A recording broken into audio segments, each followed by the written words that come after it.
Hello again and welcome to another review video. Today we've got this Roco wagon. It's number 4339. It's a refrigerated Interfrigo wagon. I got this second hand. The box has had a bit of a bash, but let's see what we've got inside. As normal with these Roco boxes, it's got a cardboard sleeve with a polystyrene tray. Here you can see the number 4339 and it has Roco International on it, made in Austria. The box has had a bit of a hard time. It's got a rip here and a bash at the top here and other bits of scuffs here and there, but I'm hopeful that the wagon's going to be okay, although I can see that there are some items rattling about. So let's have a look and see what we've got inside. Okay, with all these Roco wagons, the cardboard sleeve just lifts off quite easily, and inside we can see the wagon. I'm just going to see what falls out here. So it looks like we've got some additional couplings here, so that would be quite handy for the spares box if I don't use them on this model, and there's two of them. Put them to one side and let's have a look at the wagon. We've got some instructions on the left here, and the wagon should just pull out. We also have a transfer sheet as well, which I've not seen before on these wagons, so let's have a look at this. So it has some overhead electric flashes, some yellow warning symbols and some warnings here in German. I'm going to make the assumption that they are for this wagon, but I'm not 100% sure. I've seen a number of different Interfrigo wagons before. This one is a very detailed one. At this end here we've got some steps. It looks as though the paint isn't quite right here, or has maybe been chipped off just at the side of the railing here. But apart from that, it looks pretty good. Even the steps are intact. And then down the side of the wagon we've got some great printing on the side here with some really good detail. You can see the number there is 0839999-8. This warning panel here, the black one, it does suffer a little bit over the ridges of the side of the model. You can see some grey coming through the black there, which is a bit of a disappointment.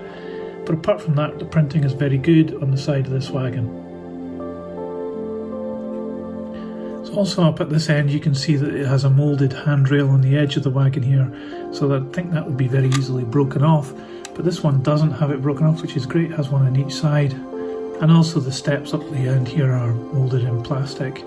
So often you see these moulded in metal on other wagons like this from the likes of Marklin. This one is plastic, so it is a bit more delicate, however it is a bit more refined. And down the side here you can see that there's a coloured brake wheel with some other details underneath the wagon, including this box here. I'm not quite sure what that is. Maybe somebody could help me in the comments below if you know what that is. And at this end there is a blue box on the platform here. I guess this must be some kind of generator. It's got a grill here and also a grill on the other side. So this does look like a generator box for this wagon to keep the insides refrigerated. That's quite a nice touch.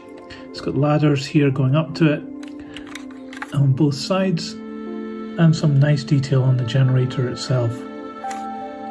Up on the roof it's fairly simple, it's just painted silver and it's got these ridges down the length of it.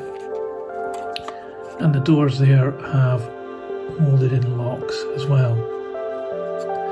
So underneath it's got these couplings which move when you're going around the corners, so that's quite a handy touch. And it's also got separately moulded brake parts under here, which is a real nice touch. It is quite detailed underneath here, quite impressed with that. So let's put this on the scales and we can see how much it weighs. So this wagon weighs 98 grams. So overall, I'd say this wagon is a very good representation of an Interfrigo wagon. I really like the generator on the end. Not sure it would be prototypical blue. You could maybe correct me again in the comments below if it is actually meant to be blue. Like I said, I've seen other companies make this wagon, like Marklin for example, but I actually think this is one of the better of them. So I would totally recommend this for you if you wanted to add it to your collection. So I'll put it on the turntable so you can see all around. But in the meantime, I hope you enjoyed this video. Please give it a thumbs up and subscribe to enjoy more videos like this. That's all for today. Thanks. Bye.